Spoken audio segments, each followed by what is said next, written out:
La lección 3 de la unidad 1 se refiere a los conceptos, juicios y razonamientos. En primer lugar están los conceptos, luego están los juicios y luego los razonamientos. Los conceptos constituyen el elemento más pequeño de nuestro intelecto, es decir, que manejamos en nuestra inteligencia. Es una representación racional en relación a algo, ¿verdad? Por ejemplo, tenemos conceptos como silla, blanco, madera, árbol, etc. El concepto silla no se refiere a una silla específica, sino que se refiere en general a todas las sillas, ¿sí? Entonces, esa sería la diferencia entre una imagen. Una imagen, si yo, por ejemplo, digo, bueno, la silla que está en el que estoy sentado en este momento, entonces estoy hablando de una silla específica y esa silla tiene ciertas características, como que sea de plástico, es marrón, etc. Por lo tanto es una imagen. Ahora, si yo digo silla en sentido genérico, estoy hablando del concepto. Vamos a distinguir un poco entre concepto y definición, que es una confusión muy común en nuestro medio. La definición es cuando decimos qué es algo. Por ejemplo, el concepto silla, yo puedo decir que es un mueble utilizado generalmente para sentarnos. Eso sería una definición. En este momento nosotros no vamos a trabajar con las definiciones, simplemente vamos a ir trabajando con los conceptos, con los juicios y los razonamientos. El siguiente punto son los juicios. Un juicio es cuando relacionamos dos conceptos, ¿sí? Negando o afirmando que haya algo entre esos conceptos. Y tenemos aquí dos ejemplos. El primer ejemplo sería la silla es blanca. Este es un juicio en el que relacionamos dos conceptos, el concepto silla y el concepto blanco. El segundo ejemplo de juicio acá sería la silla es de madera, en el que relacionamos dos conceptos nuevamente, el concepto silla y el concepto madera. Si yo, por ejemplo, digo que la silla no es de madera, también es un juicio en el que estamos negando la relación entre silla y madera. Y en tercer lugar están los razonamientos. Razonamos cuando relacionamos juicios entre sí para llegar a una conclusión que también es un juicio. En este caso, por ejemplo, tenemos todas las sillas blancas son de madera. Esta silla es blanca, por lo tanto es de madera. Entonces tenemos aquí tres juicios relacionados entre sí y que constituyen un razonamiento. Y algo que vamos a considerar en toda la asignatura, desde el principio hasta el final, es la distinción entre premisas y conclusiones.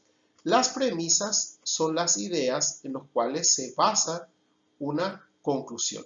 En este razonamiento, tenemos dos premisas. Todas las sillas blancas son de madera, esta silla es blanca. Y a partir de estas dos premisas, nosotros llegamos a la conclusión de que, por lo tanto, esta silla es de madera. Respecto a los conceptos, hay que considerar dos características, la extensión y la comprensión. La extensión se refiere a la amplitud del concepto, es decir, a la cantidad de cosas o de individuos que incluyen ese concepto. Y la comprensión se refiere a la amplitud de la misma en relación a las características de dicho concepto. Y tenemos aquí el ejemplo entre música y rock.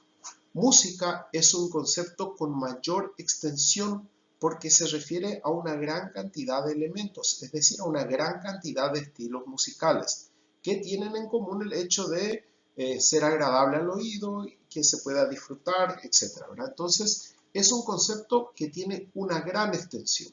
Sin embargo, tiene una mínima comprensión porque no podemos decir, vamos a decirle, una gran lista de características que incluyan a todos los géneros musicales.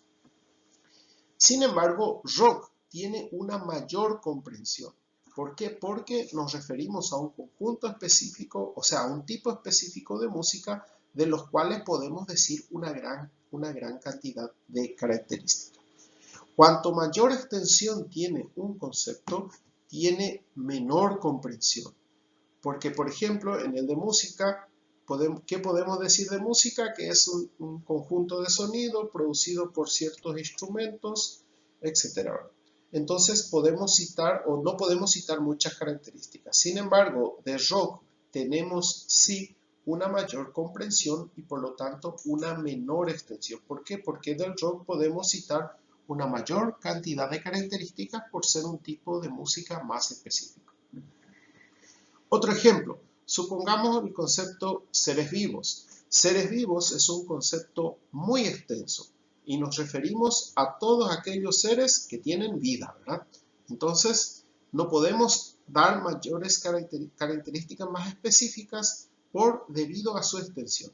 Sin embargo, si yo digo tigre, por ejemplo, entonces hablo de un concepto de menor extensión porque se refiere a un tipo de animal específico, sin embargo de mayor comprensión porque puedo decir más cantidad de características en relación al tigre, que es un felino, que es un mamífero, etc. En base a este pequeño video y a la lectura del material, entonces haremos los ejercicios. Si tienen alguna duda o consulta, envíenme un mensaje que con gusto les voy a contestar.